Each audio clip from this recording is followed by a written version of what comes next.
Greetings, Fringe Family. Hello, we are Welcome back. Didn't you miss Calibri's beautiful face and dress? Look at her; she looks great. Oh, you're the gorgeous one, my darling. Welcome back to the Ripple Roots Homestead, to the Bird and the Bee podcast. It's been 6 weeks since we've communed with all of you. Wow, We've been in upgrade mode. We've been upgrading everything, including the land, ourselves. the quality of this video. The quality of this video, if you haven't noticed. I look so HD.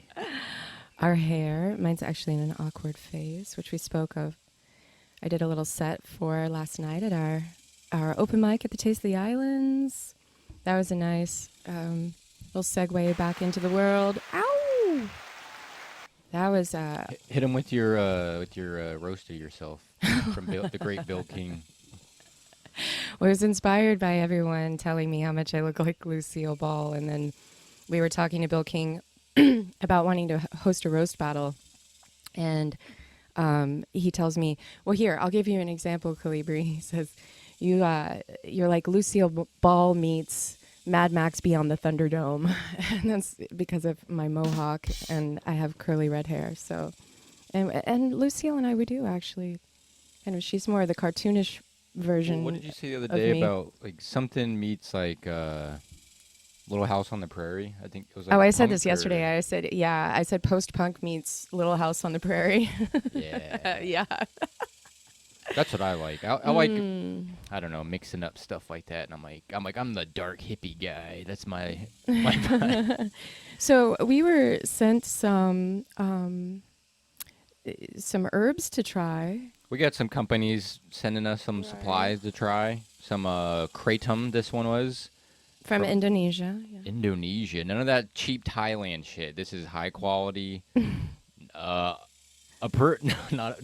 It's just, but we're trying it out, and we're gonna see if we like the company. We'll put it right here. So we're guinea pigging for you all. If it ends up being good, then we'll plug the company next episode. Our expectations are low because our one other kratom experience was not the best. So actually, I've had 2 cents, and they've been wonderful. Yeah, true. Well, yeah, but as long as we're not nearly losing consciousness, I'll approve, because that one time we took some at some strange creek man gave us some kratom to try, and I don't know. We had been journeying on shrooms in the river all day in the sun, and then we had kratom at sunset. Parasite of sorts, but yeah, I think he overdosed. Seeing the dose you gave me, and then looking back to how much he poured in your cup, he gave me a heroic dose of kratom. Yes. Yeah, yes. That was bad. This is a teaspoon.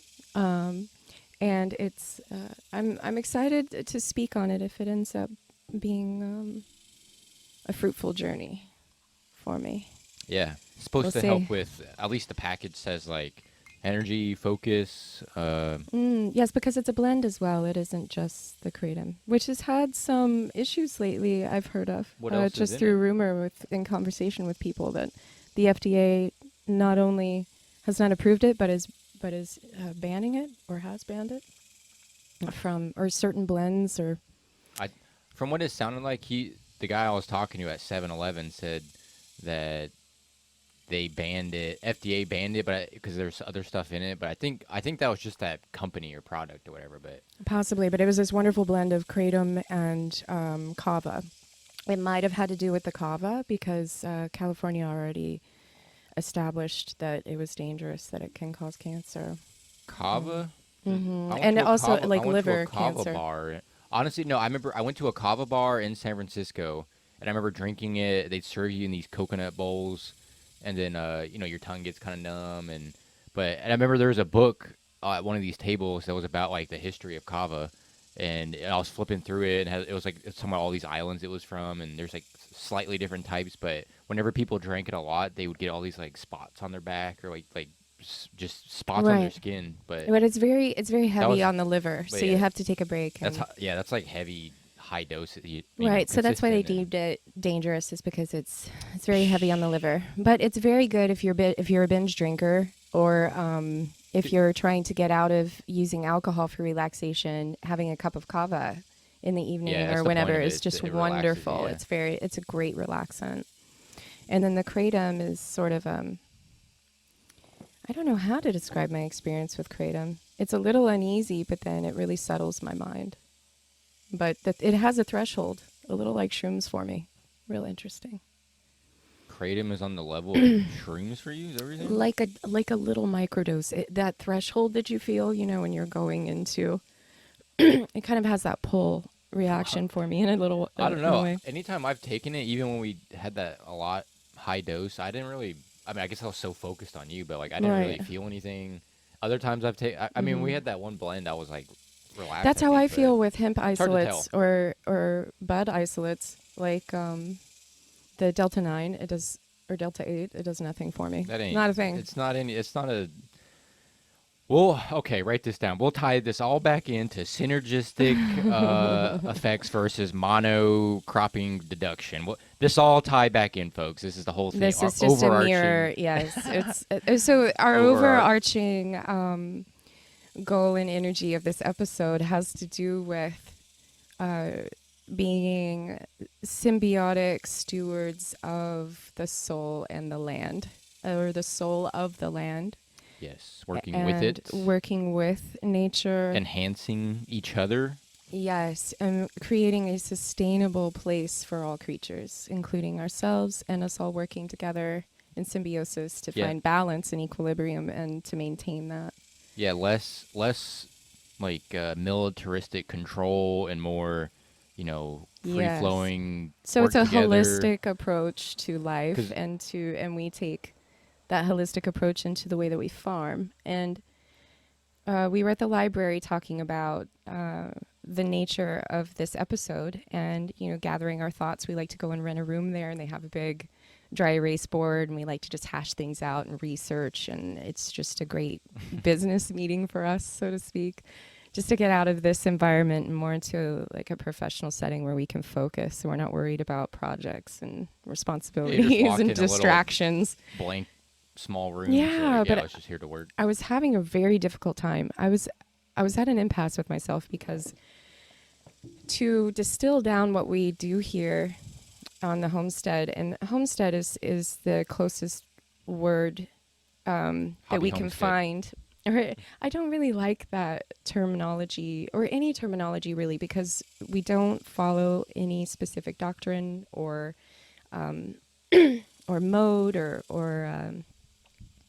practice. We create our own practice here intuitively through a culmination of pulling from all the little nuggets of things that we study, Dude. including this DVD that we watched. It's almost like all these terminology, because we originally were gonna we were just like, okay, when we're coming up with an idea for this episode, we were like permaculture. That's like the broadest kind of thing we do, and then looking into that, there's all these subcategories of things, and like that. Like regenerative farming, or water resource management, or Permaculture, or food just forest. stuff, stuff like that. And then, speaking of this documentary we watched from the library, this awesome documentary called Inhabitants. Yes, it's inhabitantsfilm.com. Please it's about go check it out. pretty much native people getting back to their old ways of land management, just how they used to do things, because they've literally been here for thousands of years doing it, and Yes. so it's a natural things land were management. great, Mhm. and which For millennia. Cause For millennia, they've been people, practicing. Because they say, like, when colonialists came over here in their diaries and stuff, they talked about, like how ample everything was. There's like so much fish in the river, you could just walk across it, and just ample everything. But that's because like the natives like managed the land like that, and they Yes. and then I heard someone saying, because then when they got wiped out, so they were making this analogy of like, okay, all the natives wiped out, but they had all this stuff going, and then so it's like pretty much the analogy was like you turn a factory on, and then just like everybody leaves, and then you come to it, and then it's just like it just keeps pumping out stuff. So when they got here, it was just like they're like, oh my god, I've never seen so much like abundance, and just so I don't know. Yeah, so they tried to maintain abundance through balance practices, working with we'll get into that, but I didn't want to get too far ahead of ourselves. Yeah, we were no, I still got talking excited. about, I know, but we were just Upgrades. we were talking about upgrades and needing a break for the newness and all the newness that we've integrated. We just needed the integration into our lives, and to get a little bit more balance and symbiosis for ourselves, because we were kind of stretched thin and we needed to find a good rhythm. But also, spring is project time for us before it gets to be hellacious degrees in Texas, which it was, like 170 degrees a couple days ago. We don't have as much humidity, so it doesn't feel as hot today. Thankfully, we're not melting. Only hotter place at the time was the Sahara Desert. Was in our headline I That's read. right. We They were like had a heat 107 index or of 100. something. Yeah, we had a heat index of 119. No way. I mean, it was crazy Because humid, of the but humidity. it But was as the humidity lowers, it doesn't. It's not as hot. just The heat swamp index. city, dude. It's like Yes. everywhere you go, you're just drenched. So we were sitting in the library and we were thinking of all this terminology and how we wanted to present, Right. because initially the idea of permaculture came from our friend Ben. He wanted to talk about innovative permaculture, which is essentially what we do here, but it's a little different because we don't follow that specific program and system. You're the We create a Bruce Lee. system. You're the Bruce Lee of land stewardship. I'm the You gotta Bruce pick Lee of land Things stewardship. that cherry pick things here. This works great, and then what works for you. Yes, and we like- create our own system from all of the Exactly. ancient wisdoms. So this is where we were headed in our conversation. Was we pull from ancient wisdoms and practices, and steadfast, true to form practices from everything. So we're the mixed martial arts of farming. Yes. Yeah. So when I need to get a picture I was of Bruce Lee with frustrated. a pitchfork. Right. I was frustrated because I was like, I don't want to represent ourselves inside anybody else's system, because we have our own system here. And how do we Yeah. represent that? So B, being the angel that he is, and he is also a guide for me, as we're guides for one another, and channelers need channelers too. He comes upstairs with his DVD and says, "Hey babe, look at this. What do you think about it?" And it's this Inhabitants film. And I said, "This is perfect, exactly what we needed. This is the missing piece and link." So that got us flowing in this free flow direction. Okay, this is where we want to go with it. Yeah, because similar thing, like when they're talking about how the Hopi people, when that segment of it, how they grow. They're the ones where their crops grow their roots grow super deep, right? It's like, Oh, 'cause it was it's so they're wonderful. talking about normal crops only go an inch deep, but it rains 6 inches a year, but the roots just grow so far down. But, Yes. But So then he was talking about how, because they have all these native traditions of ways they've been doing stuff, but Mhm. then there's people who do all this labeled farming, like regenerative this or this kind of layout structure, and they show this guy was giving a presentation. What was his thesis? Okay, It was so his name is Michael Kotutwa Johnson, and he's a farmer from Arizona of the Hopi people, and he's also a representative of the Hopi people farmers. And their tag is "Seeds are our children," because they believe that seeds are their children. And he's a 200th generation farmer. And his people have been farming this way for millennia, not just one, but multiple. And so this corn is over 2,000 years old, and it's an heirloom corn. And because they use the moisture in the soil, in the sand, to grow the corn, he said that you can grow it even up to 4 feet down, and the corn will find its way to the top. And it's non-irrigation. They don't use any irrigation. They use dry desert. It's called dry desert farming. And this corn, the new corn, is planted about an inch down and an inch apart from one another, or 6 inches apart from one another. But their corn, they plant it at least 6 inches down, because their rhizomes and their what do they call them? The Taproot. No, it's like the foot roots anyway. The really sensitive roots. They can reach out upwards of, he said, 10 feet and then 10 feet down. And whereas with the new corn, it only has a footbed of about a foot. And then, it's only planted about an inch down. So anyway, he was getting his doctorate in philosophy of natural resources at the University of Arizona, and he was speaking there. Yeah, he was giving this talk about how because these other farmers use these labels and terms, they get funding.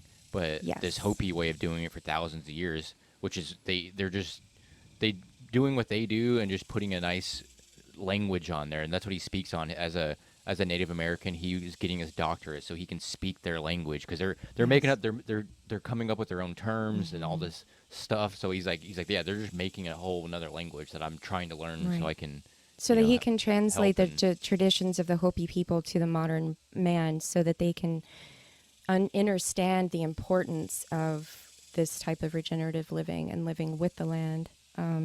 And I just right. find him so noble, such a beautiful man. One of his greatest quotes from that was making us whole again. He was talking about all of us that care about regenerative and also sustainable living are all helping us, walking each other home, making us whole again, all of us.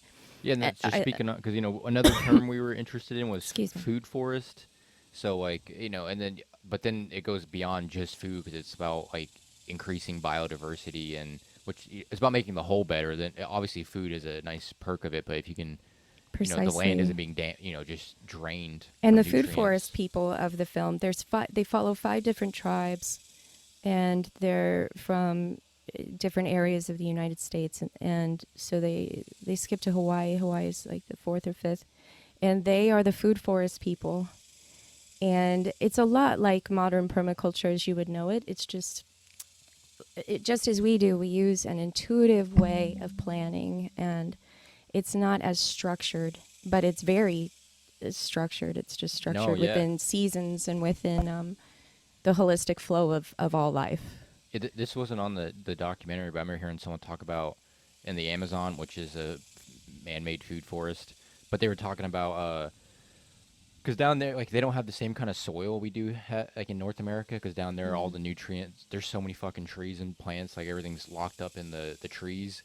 So what they would do is like they cut an acre out, and then uh burn it so it's like all the nutrients gets back down in the ground, and they would plant fruit trees there, and then while those fruit trees are growing, they'd have a garden and stuff and grow everything, do that for like 10, 15 years, and then once those fruit trees are up, Mm-hmm. in the mean they then you got fruits coming out of there, and they do another area, burn that, fruit trees, garden, and then so keeping that going, and then as everything goes, it's all like hand picked fruit trees everywhere, and like just you're like living in this like Yes, and they oasis. and they do that through what they call prescribed fire, and then also creating little ecosystems. On they call their in their language they say Hawaii is the island is a canoe. That's what they say, and so they're there to protect and nurture the garden in the canoe, and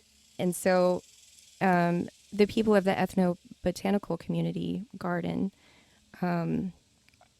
they work on preservation, but what they do is they try to create a community of people who are willing to turn over their yards to them and revitalize it and create a food forest. And they're trying to, and which is essentially the same thing that we do here. So I just felt so connected. And so what they do is they reimagine a living space as being a food forest. So where you walk around, everything is edible and everything helps each other grow, and everything, there's pest control because there's intercropping, and which is where you interlace different companion plants, and we do that as well. And we've had a food Synergistic. forest See, that's brought it all back to there the we synergy. go. Everything enhances each other when one thing's Yes. flowering. And that's another thing. The whole fungal network of everything. Like when like Mm-hmm. one thing's flowering, the fungal network talks to everything, and so it'll send nutrients that are needed over Yes. here. And it's like an information superhighway. Yes. It's amazing how things are connected and like So when you just walk around and you listen and you work with the land and you hear what it needs and you hear what it wants and you pay attention to the behavior of the plant, and you're like, okay, this plant doesn't like it here. We probably should move it where it would be better off. yeah, What you we learn, noticed and what we felt observe. through the encroaching of life all around us, because now we're sub-rural, we're not rural anymore with the McMansions that have gone up everywhere. Just like I use the analogy of people on the subway in Japan. They say that you have to really create space within yourself because there's no space outside of yourself. And that's the meditation in order to be able to handle how many people are crammed into that train. And that's kind of how I was feeling here. I was feeling very claustrophobic. And so, I like to sometimes just walk around the land and reimagine things and just feel and get vision of how we need to move forward and how things need to flow. And so I was like, let's push the fence back, babe. I think it's time to get more human space here because the chickens are so spoiled. I know. They have so much area and they I've have been the whole food forest to themselves. I've been declaring a territory war on the birds. I'm like, dude, you guys got It's plenty not of a space. territory war. It is a reimagining. I'm sorry. I watched Chimp Empire recently, and I'm like, you're encroaching. I'm like, we got to push them back. We got to. You're sounding very patriarchal right now, But which is the antithesis of what we're speaking you to. speaking on density. I don't think I've spoken on this before, but you're telling people being crammed into the subway. It's like the same thing with those grasshoppers that when they turn into locusts, Yes. and you get like a locust swarm, but that only happens when there's like a population density. They say like after it rains and there's like like a cornfield just takes off, and so the grasshoppers are eating good, reproducing, and then like so they get more and more, but then the food gets less and less. So they're like super dense and just crowded, and then like something happens in their DNA, like some epigenetic switch happens where they literally the same grasshopper he'll turn into a locust, his like legs get longer, and like he gets, I forget what else, his body just changes, and then they get cannibalistic and they just start eating people in front of you, and then it's just so I find that the whole idea I like that with compare that to humans. And like when you get so dense, you don't talk to anyone. You're just like whatever. You see people laying on the street because you're like, oh, I guess that's someone else's problem. But That's like, when the apathy sets in. yeah, but when you're on a smaller scale, like you see people like you wouldn't screw someone over because you're face to face. You know where they live. Like True. that's like you know them. So this is what I don't understand about science. Them understanding that when there's a perversion of scale. Scale, yes. Right, when there's a perversion of scale, things get imbalanced, and that's exactly what Michael Katwa Johnson was speaking on. Was that the way that they grow this corn is the corn is feet apart from each other, and it's in a massive field of sand, and there aren't that many plants, but they grow like bushes, and there's a quantity of corn to plant is actually like 50-50 ratio. So you actually get more corn on the one plant, and then it's more sustainable for the land. And then you have pest control because there's so much space in between the plants. I mean, all of it just makes so much more sense. But you don't get the same scale of corn as you would from monocropping, of course, right? And I mean, we have corn 3 houses away, massive field of corn right now. And after we watched this documentary, it just made me so angry looking at it. I was just so hurt. Knowing how bad monocropping is? Well, just the history of where this comes from and the price of that, which was the price of the relocation of all these peoples. And especially in California with the Kurok people, the Kurok ancestral lands of California, and the Yorak tribe, they do the prescribed burning. And there's such a problem with wildfires in all the states because there was this propaganda of Smokey the Bear, right? Them telling you that wildfires or forest fires are innately bad. And so they really successfully brainwashed everyone into believing that all fires are bad and all fire is dangerous and all fire is fatal. What did I say? And that these indigenous folks are trying to get people to understand that the reason that there weren't outbreaks of fires in the forest were kept in balance back in the day. And they try to even now to educate people is through prescribed fire, where they go and they burn the underbrush and they keep the black land. They call it black land because that's what, if fire touches black land, it stops the fire. That's why you have like perimeter burns whenever there's big outbreaks of forest fires. So what they do is they actually save the land. They restore the topsoils. They there's actually insect control too, so they don't have as many invasive species problems. Also, they'll do it right before the acorns fall, which is a huge part of their culture. And then so like when you do it before the acorns, when they fall, you can see them easier, and then it kills all the bugs are gone, and then it just like purifies the land, and the trees love it. It was really cool. I'll put it right here, but some of the footage it'd show like a canopy of a forest, and like smoke's coming out of it, but none of the trees are on fire. It's just everything on the ground. So yeah, because they say because the whole Smokey the Bear thing, yeah, like they would just n- put out and have no fires at all, and then and remember that one people there like it was like ceremonial to do it, and like Mm-hmm. but yeah, so then and then yeah, so you just have this huge pile of just fucking debris, and then yeah, once an actual wildfire happens, yeah, it's just fucking everything takes off. So it's just Yes. So, but yeah, the way that we're managing our land right now hang on real is quick. I think I said like Smokey the Bear looked like Uncle Sam in like a furry costume or something. Because you he's the same did. guy. He's just like Yeah. only you can prevent. Did he Oh, say? the propaganda They is said the real. When same they start thing. using Oh my cartoon god. characters, we're fucked. They're like, I want you, or like, only you. Only Oh you can man. prevent forest fires. And then same with teddy bears. They put a bad name on bears because like people are like, oh no, bears are so sweet, you can't shoot them. And then but think of a little teddy bear versus like seeing a bear in the wild. You're like, holy shit! You're like that's I'll tell you, the knowledge of all of the indigenous peoples of this film made me feel so at home, and the philosophies of all the indigenous tribes of this film. Just going, just being stewards of the land is living with the land and not wanting to managing it, but not raping it, right? And what I really loved about their ideas were that they still wanted to work with the very government and the very peoples that destroyed their entire way of being and living, and knowing that we all have to work together in order to have a sustainable planet.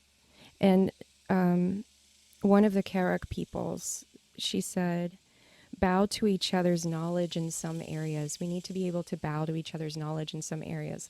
So there's not have ways. our egos up our ass and just like Yeah. just dismiss the other party because you're so married to your ideology. Like let me hear you out. Like you guys have been here for so long. Your rivers weren't like polluted. Like maybe we should listen. Yes, But and this is the way I like to live. So back to how we would label ourselves is to just we're just sustainable stewards of the soul of the land. We just try to maintain, regenerate, and sustain as naturally as possible.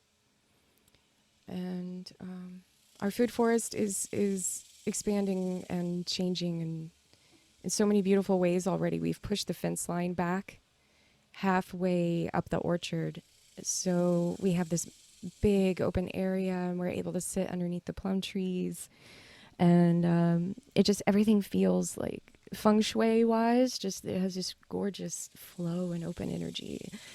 That's I just can't wait to push the fence line back even further and just push them way back, all the way in the back paddock. The chickens, that is, and open it all up. We finally tore down the whole shed in the back of the lot. Got that platform up. So I think right now our time is about open minds and open spaces. I like. Yeah. Yeah, speaking about the fire thing again, I remember I heard this one thing. This will transition into this other bison part, but they were talking. I heard this one thing about how Native Americans will, well, they didn't use fences to move bison. They would burn like areas of grass, and then that they wanted them to be in, because they say like after once the grass is burned and like regrows, it's like sweeter to the bison. Like it's like candy to them almost. So they'll burn it. Like once they're over, like if they want them to move over here, burn it. And they just love the grass. So it's like I don't know. It's an interesting way, because when ranchers do cattle, it's all the huge fences and like this huge thing instead of just like, hey, like how about we just entice them over here instead of like forcing them in, like driving them in with horses and dogs and just like Yes. it's so like the imagery that comes into my head is just Nazis like just like get in here and like push them in here versus Yes. just like, hey, like let's create how about you create an environment that gets them to go over there instead of like force them over there and like fucking Yes. So speaking of the Buffalo peoples, that's the Blackfoot in Blackfoot, Montana. Blackfoot. There's a bison reserve that was only restored back in 1974. They started restoring the animals, And what happened in the first place up there was that the white men came on the trains and they started slashing all of the buffalo. Because if there were no buffalo, there were no indigenous peoples, because the Blackfoot, they lived entirely off of the buffalo, like their entire lives revolve around them. So they slaughtered millions of bison. It's very difficult for me to talk about without crying, actually. Ooh, there are so many moments in this film where my soul had such a challenging time containing the pain. But one of their elders, his name is Irvin Carlson, and he's the director of the Buffalo Restoration, the ITBC, and his partner is Terry Dahl, and there's this wonderful woman. Her name is Betty Cooper, and she's a social services and helps re-educate her peoples on the practices of buffalo ceremony. And there was a moment that really, really touched you in that with the little boys. Oh yeah. Well, shoot, the little boys and the old men, because there was The old one man, old guy yes. who was like 80 years old, and he was like choking up because it was his first one that he'd ever been to, and which it used to be like such a big ceremonial thing for their people, and then so he was just hearing, and then yeah, there's like all these kids, little native kids that are all like, I mean, most kids are like struggling or lost, whatever, but once they saw like them with the buffalo, they just like sparked up and like wanted to like know Yes. everything about it, how to do it, all this, and then they're like skinning it and stuff, and because I would imagine stuff like that just activates your DNA. If Most your definitely. people have been literally surviving off that, and that's like a Yes. big ceremonial thing, and then you're like just in this modern world, you never seen that, and then you're like, whoa, I like that. I'm like, I feel like Yes. I actually feel something instead of just like this Mm. kind of bland dopamine kind of Right. society versus just like something so not cerebral, but just real. Like the other day, like a couple days ago, we harvested a goat from our friends at what is it, Calhoun Farms, and yeah, like just they're I don't know if I'm calling her out, but like Izzy, she was the eldest was originally gonna. She was like, yeah, I'm up for like shooting the goat, taking him out, taking the life, and but then when the moment came, she was same thing with the chicken. She got a little queasy, and I was like, so I was even right, but I was like, okay, I guess Mm-hmm. I'll do it, and then which I guess I Mm-hmm. was kind of more relaxed about it that way, but yeah, I got so But it was still a really good experience. yeah, definitely Right, for the children. And this is what I'm about, is rewilding people and re-educating, including ourselves, obviously. rewilding. And like he said, activating the DNA through ancient practices or just human practices that we were doing for millennia before we were modernized. And one of those is cleaning animals. So I was able to bring the whole family. Of course, the little one, she had absolutely no interest in being involved with the goat. But Yeah, she's hopefully, still didn't seen a chicken yet, so yeah, but she's still 12. Izzy didn't begin until she was 12, 13, really. I So mean, I yeah, it's think that's going to intense. be an initiatory thing this year with her 13th birthday, kind of, getting her to cull her first animal. And Oh, this is another thing about she's initiation. seen us do the duck though. I forgot about that, but She did watch the duck, but forgot that about was that. probably the worst thing she could have seen because we were What? so novice in ducks. Oh, And well, no, the it was whole, just the like, you head just one. cut the windpipe and No, then she they wasn't there. didn't. That was Izzy. She wasn't there for that one. Audia. It That was a was longer process that than was it needed to terrible. be, Yeah, I though. felt Either terrible about way, that. with Don't the talk about that, Calibri. so with the Buffalo Treaty, though, they call it the Leini. I believe I'm pronouncing that correctly, but that's the word for buffalo, Leini, ini, and Remember those little kid notes? There's like little kids after their experiences. One they're like on little heart pieces of paper, and it said, "The buffaloes were just like me," or like, "I love buffalo," and they're yeah. like, or So bison, or whatever. there's this beautiful woman, like I said, her name is Terry Dahl, and her partner Betty Cooper. They're social workers that work with the children and the elders, and I can relate so much to something that Terry had said.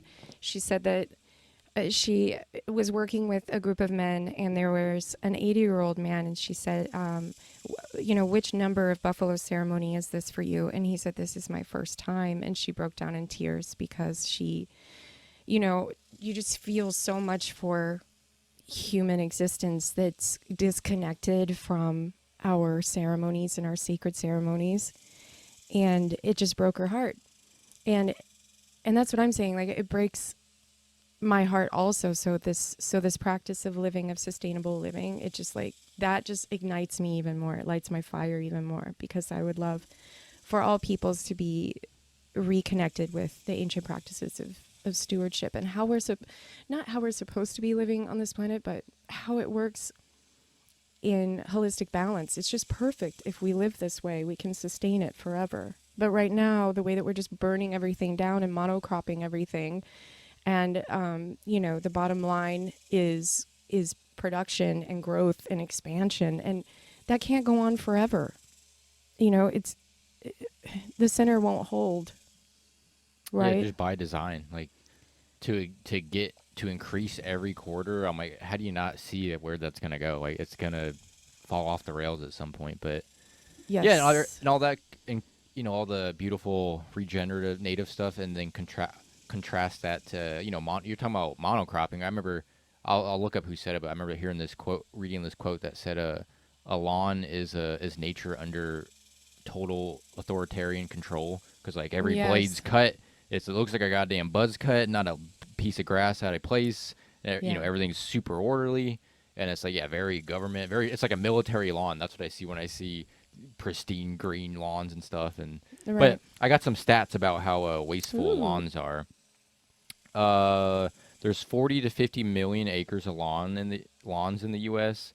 Yeah, so imagine not growing grass, and if everybody grew something, that's so much potential just with that alone. Precisely. 1/3, the average household, 1/3 of the water goes to lawns, just watering your To keep it green green. grass. Yeah, and I'm like, None of it makes any sense. All of it's very backwards, and none of it's sustainable. And it's just for appearance, you're not even growing. It's just to No. look like you're. it's just for to be orderly, You to look be orderly and abundant, ideal. yeah, you look. Right. But whenever you look at a food forest, like when you look at our food forest, everything is naturalized, and everything we're having to tame a lot this year, which has taught us a lot about where we need to have just more maintenance, less clutter, more just a little bit more order.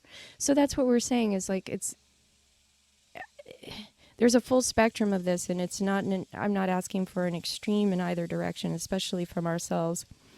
It's the balance between modern and ancient that's going to keep us in balance right now, because we can't go back with That's what you're talking about, the bowing to each Right. other. Like we both acknowledge we there's bow to good, one another. and then let's meet in the middle. Not Yeah. not go further this way and push this Yeah. one further away. It's like The future is finding this harmonious balance in holistic living, Dude. where the modern meets the ancient, and we can really help one another, wash each other's hands in it. Dude, it blows my mind because it's just crazy thinking about just living in the U.S. and how this used to be Native American land, whatever what they want to call them, Indians, First Nation people, whatever, and that now that they're still amongst us. They're just very Right. small. They're pushed into these small reserves, which that guy was talking about. Natives, they don't even own the land. He said they're trustees of the United States government, and he's like, I didn't know that. I thought, yeah, this is your land, but it makes sense It's if called- they're like, here's your designated area. Take, Right. It's called the Declaration of Discovery. Oh yeah. And so because of that, because they were discovered by people who obviously have more authority than you over your own lives and your own land and your own culture and what you do with yourselves, which is ridiculous because no human has authority over another human. I'm sorry. That's a blatant fucking lie. And, woo, Well, it's the gets same, me going. it's analogous to if aliens showed up on Earth and were like, hey, we found you guys. This is our planet now. And 'Cause we discovered you. Yeah, like we found you. So Right. Now you're under our rule and going to Yeah, do like- what we say, yeah. and you can use the land, but it belongs to us because we discovered it. So you're going to answer to us because we have the title to the land. You don't even have the title to your own land. Yeah, and then imagine they kill like 99% of us, and then then they just move in, and we're like, those fucking aliens over there, man. They're like just think they own everything, but Exactly. so yeah, It's right. it's just I don't know. It's shameful. It's an interesting aspect of American history that What's beautiful is that even with all of this, they could have such bitter hearts, and even with all the alcoholism and the deterioration of culture and the deterioration of health and the introduction of diabetes and disease and just how much the indigenous peoples have endured and survived and thrived through. To have ancient practices still in place in these tribes just gives me so much hope. It gives me so much hope. Because if we can raise these voices and we become louder, that means that the overlord voice will not be as strong, right? That we can all raise our voices in sustainability. Let me give an example of how easy it is just to change 2 degrees, just to turn the ship 2 degrees. So we haven't bought meat since we culled the goats, and that's been over a week now. And we haven't bought eggs in 5 years.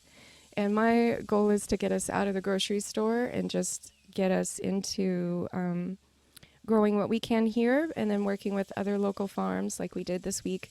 And just creating a network of farms and a co-op where we can all sustain each other with whatever we grow, and we can just buy and trade and barter with each other. That's my and ideal. you don't have to kill the animal. Like if you go to like someone, they will probably do it, Yeah. or you'll have to take it to like a butcher. But We just end up getting it for free because we butcher it ourselves. yeah, we wanted to take part of it, and it was our friend, and I love, not love. I don't honestly, the worst part about it is taking the life. But you have so much reverence and respect for the animals, but seeing that, and then I always, anytime we eat the meat, I get I just think about that moment, that day, and then how from field to freezer, how like hours that was versus like who knows where meat comes from, how long they got to ship it to the grocery store, who knows how long it sits there until you get it. And so it's awesome to see how it just gives me such a sense of fresh it is. joy and accomplishment. And I'm a goat fan, dude. Goats, goat is amazing. It's funny how,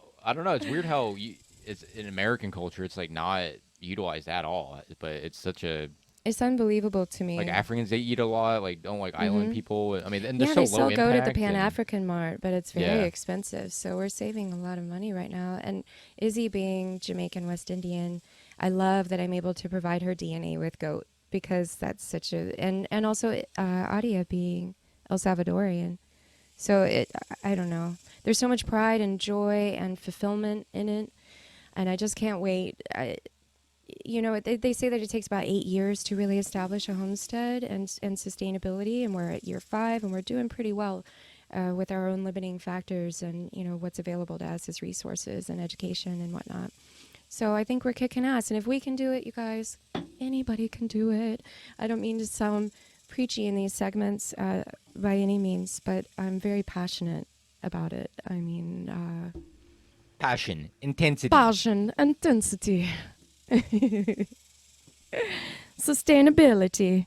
I got this thing about when you're getting all worked up, just the loss of culture. But there's like this Henry Kissinger quote from the 70s that says, "If you want to control a nation, control the oil.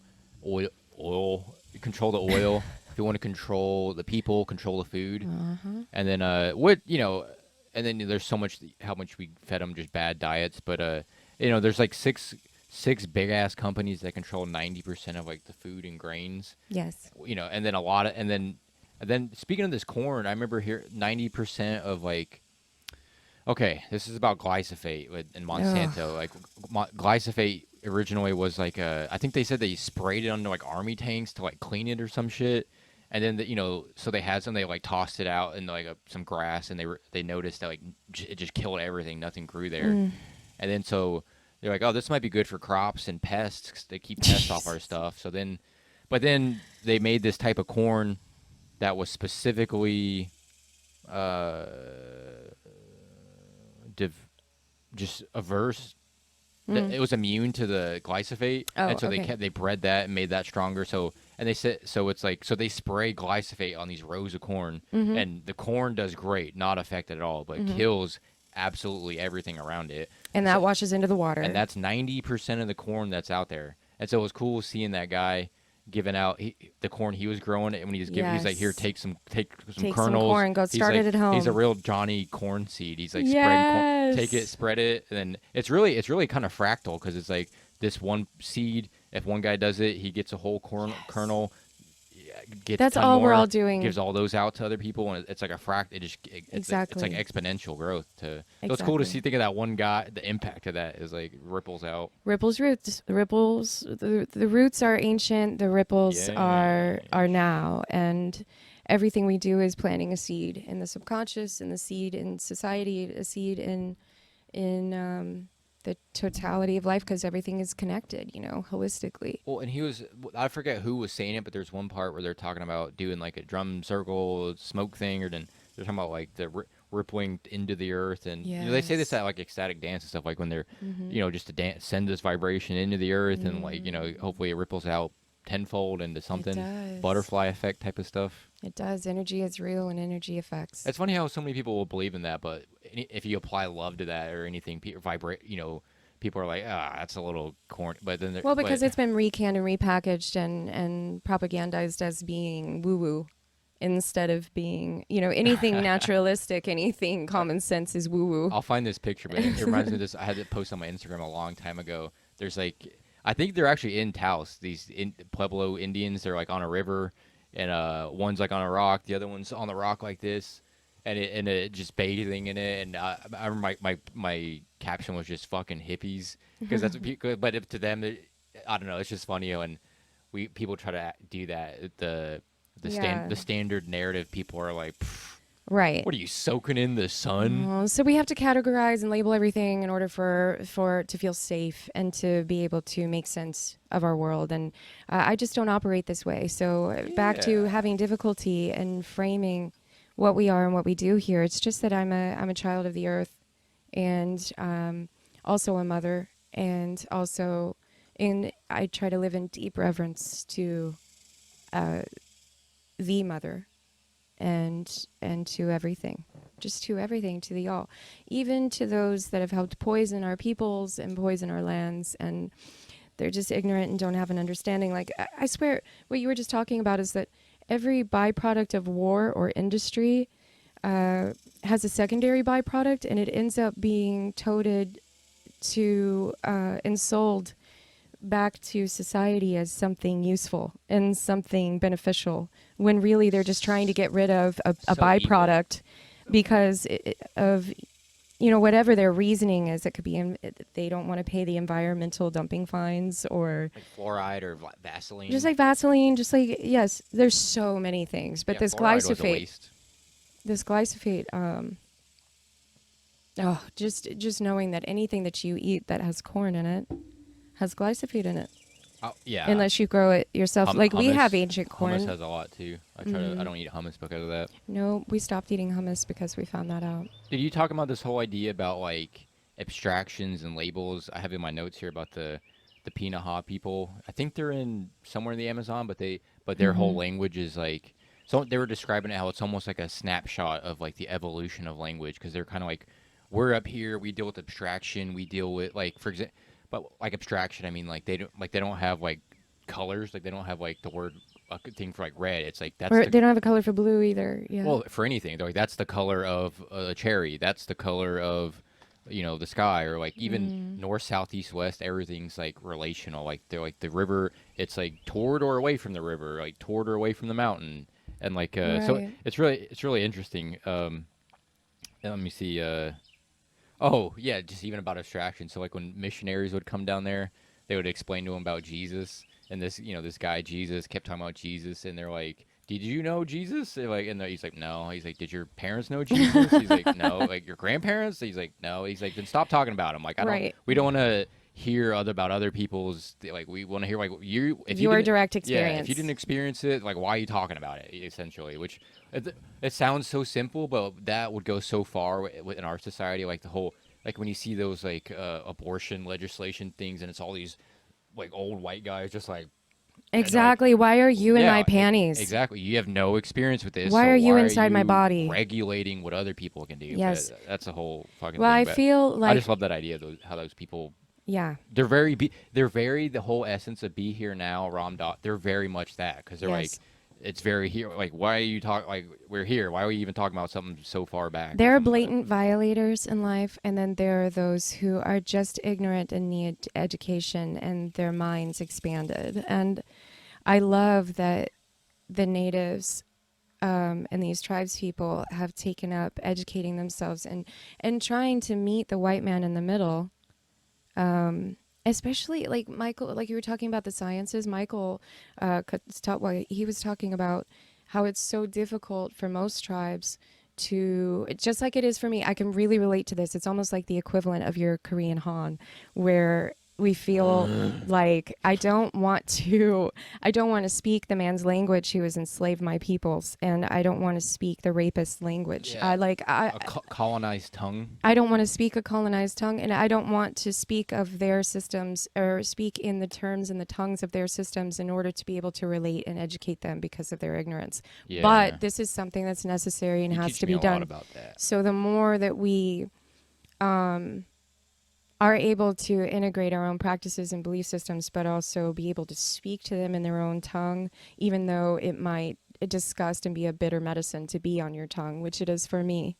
And I know it is for these people. Like this is how expansive love is, y'all. Is because the love of the land overrides the pride and the hate and the anguish and the pain and the generations of this disgustingness that has happened Yeah, it's really to kind of. all of us. All of us. No one's exempt from slavery or from Dude, every culture's genocide. essentially been. My peoples, my Scottish peoples, all my peoples too, Well, yeah, just right? in, Like every culture has pretty much been subjugated to this corporate culture. So every. yes. Yeah, and it was sad seeing those like Buffalo people talking about like, yeah, I just never even. Right. I It's just feel just like crazy, but they're a non-beneficial bacteria that just takes and overwhelms the ecology and overwhelms the systems. And we have to find balance with them. And I feel the only way I was able to do that is to just be example and live my own truth. And my own truth is very in line with all the indigenous peoples and practices. Did you talk about that? Those people learning that other language. It reminds me of the. It was the same thing that the Hadza people. They have some people like that where it's almost like this weird kind of youth, like I don't know. It's got to be like just a classic human condition story about, but the youth, kind of going out to the other world, learning that language to protect their people. Like I remember there's one Hadza guy who still lives a hunter gatherer lifestyle, but then he went to like law school, learned the language so he can help protect their people. Yes. And same thing with the guy learning this science language. So it's almost like a hero's journey type of thing, going out to like help your people and like I don't know. It's beautiful those people who take on that role to Yes, like. exactly. And I was just talking with Roshni about this a couple of weeks ago. She always finds all this great information and sends it to me, especially on Instagram. Of grants and government grants and how to go about the bureaucracy of becoming an independent and free human, basically, and being able to be sovereign. And so we speak on this a lot. And I've always wanted to be sovereign, though I claim myself as my own. I am a sovereign entity, but in the eyes of the government, I am not yet. And I've always wanted to go through all the motions of becoming a sovereign person and having our own sovereign sort of community and our own systems of living outside of that. So really, I don't know. This Inhabitants film has really lit a fire under my ass again, especially because of what we were just talking about. Them saying that, you really have to speak the tongue of thy enemy, essentially. And I think it goes back to you have to know the rules of the game in order to play the game, or in order to win the game, or beat the game, overthrow the game. So it's more, and they reminded me that it's not even about that. It's about working together. But so my whole point of this was saying that I've been really turned off by the paperwork and all of the hoops that you have to jump through in order to get these grants and to get funding and to get the attention that you need for your projects for sustainability and innovative permaculture and whatnot. But I think I'm ready to start slowly walking down that road. I have a huge aversion to bureaucracy. But I think it's time to get really smart about things, intelligent about it, and, and kind of play the game, so to speak, a little bit in order to gain more independence and sovereignty and abilities to be able to educate more people, you know? Yeah, I don't remember what the other terms are, but yeah, I remember because there's like citizen and there's like natural something, but yeah, there's like layers to like just regular citizenship was like the lowest one, and like Right. yeah, I don't remember what they were, but yeah, it was interesting learning all that, all those kind of. I respect those people because that's the same thing. Those people who like learn the laws and the rule books and languages, but who dive into this to like this is how you Yes. go about to you know I respect them by their greatly. game. That's how you get through it. So I respect them greatly it's not because easy. it is not. It is a rough road, especially if you're like me. Just leave it at that. Hmm. Oh, I got a question for you. I wanted to get to this. What's an early uh experience you had engaging in the natural world that like lit a fire in you, or something in nature where you're like, whoa, there's like more to this, or there's like Well, intelligence here, and I'll answer after you. I have always been in wonder and enchantment by nature. I've I was grown in nature. I was born into nature. Um, I've had so many magical moments within my life and experiences. But the earliest of like a magical moment that I can think of with myself, um, where it was just the most profound, majestic thing for me. Oh, God, that's so hard because then I think, well, it would be the redwood forest, when I was just a tiny, tiny human, or the petrified forest in New Mexico, or driving across the desert of Arizona.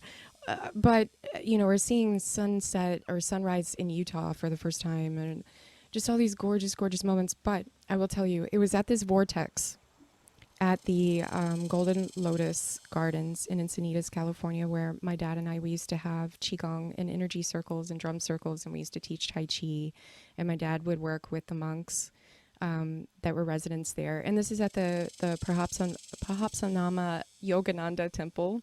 I have a difficult time with his first name, but there's gardens. There's these elevated gardens, and they reach all the way up this hill, this terraced hill that has all of these exotic plants and koi ponds and waterfalls and meditation stations and meditation paths.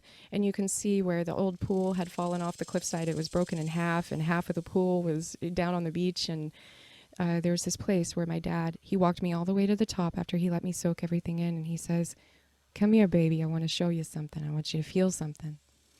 And so he takes me to this open spot, and it's on the very tip of this cliffside, and it's overlooking the ocean. And I could feel where I entered into this energetic bubble. And I'm looking at the ocean, I'm feeling the sand on my feet, and I'm hearing and I'm taking in all the nature around me. And I felt, I felt in that very moment like I was in the nucleus of this cell. And I like understood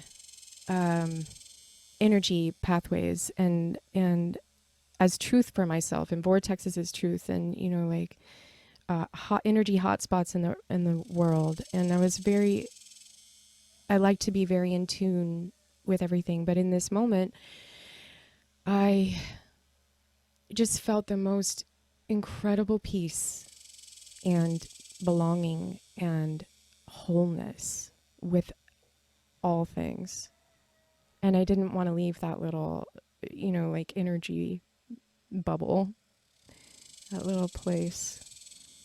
So that was a really, really profound moment for me where I was like, yeah, I'm always going to be connected, and I'm never going to let anyone train me out of these innate gifts that I have as a human in connection with the all. Beautiful. Thank Yeah, don't let them stomp that out of you. or train it out of you, or program it out of you, or guilt you or shame you out of it, any of it. Yeah, I've had a. Well, thank you for sharing that. That was Thank you for your question. well, as you were saying that, I want This to is like yours. speak, put like a little vision behind you, like talking about the beach. But I don't. I mean, I've obviously had to, as an adult, some like with like on mushrooms. I remember one time just being on shrooms at the beach on this river, sandy area, and like every time I would take a step, it was like it would kind of glow, like color and light, and I was like, I don't know. Then someone told me that's like what happens on Avatar, like when they step, the thing lights up or something. But Yeah. I'd never seen it at the time. But and then some other ones, but mainly when I was a kid, I remember, living in the suburbs of Fort Worth and riding my bike to. Might have been this. I guess it was the summer. It wasn't to school. I think it was to our friend's house. But riding by my bike, we'd go by this like little back ravine thing, and there was like a field of sunflowers. And I remember in the rising, riding past them. They were like looking this way. I was like, yeah, okay, whatever. And then I'm like, oh, those are cool plants. And then on my way back, they were like facing the other way. And I remember doing like a double look. I was like, whoa. I was like, oh, they really do follow the sun. There's like more. They're not just like inanimate objects that are just there. I'm like, oh, there's like a thing to them. And I remember that was like the first time I was like, oh, okay, there's like something going on. All right. Yes. I think mine was always as a child, and I was just speaking at the after hang at our open mic last night with a band of men about bugs and about wanting to be an entomologist and about micro worlds and being micro mini. And I think I understood it. I did understand at a very young age that there were worlds within worlds within worlds within worlds, and that it was unfathomable how many worlds within worlds there were. And Dr. Seuss kind of explained that to me as a child, and then I also had first hand experience with like Carl Sagan as a kid being on PBS, and it was just a wonderful time to be alive. I'm really grateful for the time that I've been alive in on this planet. I've seen in 4 decades, it's been a wild ride, really wild ride. Ooh, I went off on a tangent there, but that was you got me flowing and thinking. Thanks for the question. I give it up to the Kratom. Thanks for our sponsor. Hey. Loop it Ooh. back. How are you feeling? You feeling anything? Feeling groovy? Yeah, I mean, I took some mushroom powder, some mushroom pills, some vitamins, some little caffeine, some kratom. So I got a good Yeah. just concoction going on. Yeah, I feel great. I feel like we flowed a lot. And, I have a good it's a good blend time happening. It's a good I time. don't know. I covered everything I wanted to bring up. I feel like we covered a lot of ground. Is there anything you got? Any closing statements for the people? Thanks for coming back, staying for us. Well, to bring it full circle, I just appreciate you guys sitting with us, having conversation with us, listening to our rantings and our soul speak, and our hearts glow with the talk of self-sustainability. We bow to you. We bow to you. We bow to you. We appreciate you very much, and we're going to keep coming back each week now. And what? I didn't agree to this. I mean, ideally, I figured that's what you would want, was just to pick up the schedule. Well, I know you don't like that pressure and blah blah blah. So I don't know. Whenever we're up for it. We're gonna try and get some more interviews and conversations. So we'll see. I've really appreciated this this break and recalibration and rebalancing within everything. We have a smoothness now, just with the camera and everything. Just the post production is gonna be way quicker and everything. So we're seasonal people. So happy for that. But yeah, we are. Me too. We're seasonal people. So that's the charm. That's the charm of the podcast. What you would expect from another podcast might not be what we deliver. But if you do enjoy this and our flow and our way of being, our own fluid systems, then please like and follow and please subscribe. Like, follow, comment. Subscribe, comment, keep tuning in, because we're just going to keep honing and flowing and evolving. That's Love right. from the Fringe. We love you guys. Love from the Fringe. Mwah. Give them a bow. We bow to you. Here's to sustainable living.